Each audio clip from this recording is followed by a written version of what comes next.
its bases. Nick Pope investigated UFO sightings for the UK Ministry of Defense. He's been dismissed by others as a conspiracy nut. Turns out he wasn't. He was totally right. And he joins us tonight. We're glad to have him. So, Nick, first to the news that the U.S. government has investigated the health effects of contact with UFOs. What does that mean? Well, this is a part of the Pentagon's ATIP program that studied these unexplained phenomena.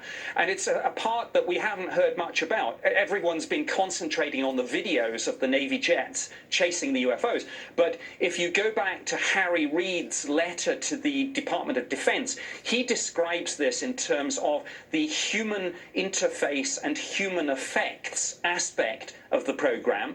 And then more recently, when the DIA wrote to Congress about this, in amongst all the papers on exotic propulsion systems that they produced was a paper entitled Field Effects on Biological Tissues. And it seems as if what they were interested in is the effects of all this on the people that witnessed it. And I understand that this involved, for example, things like blood samples, DNA tests, and other medical tests and procedures.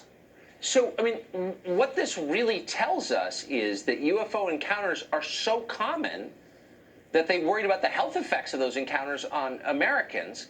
So there's really no question that the U.S. government has known for a long time that something profound is going on. I'm not saying they know what it is, but they've lied about that. Why have they lied about that for so long? It's bewildering.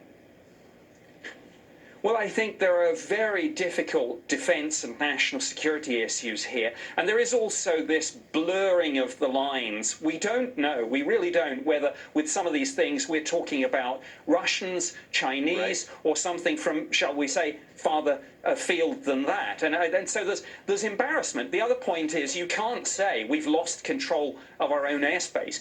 But I did a cold case review on a case in the UK where it turned out some military witnesses were probably exposed to UAP radiation. Now, UAP is the British government term for UFO, unidentified aerial phenomena, and these people are now trying to get medical settlements for health issues that they attribute to these close encounters.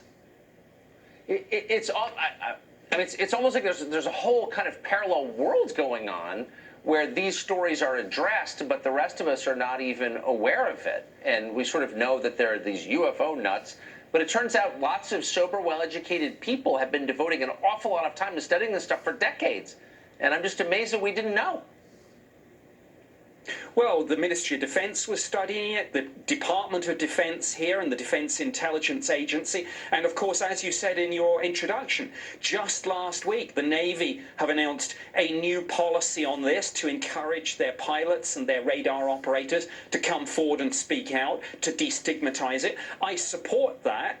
It's unfortunate that we're not going to get, apparently, the data that's actually produced under this. I hope we can get unclassified summaries, and I certainly hope we can get, for example, a copy of the guidance that they say they've just issued on this, because that will give us some clues as to what's going on here. Why the hell isn't the Today Show leading with this every morning for the next 10 years? Is there a more interesting story? I don't think there is. Nick Pope, I know you agree with that. Thank you. Yes, absolutely I do. And look, you know, if the Navy want to diffuse all this UFO hysteria, all they have to say is, look, we're just talking about aircraft and drones, but they don't. Yeah, no, they don't. Telling.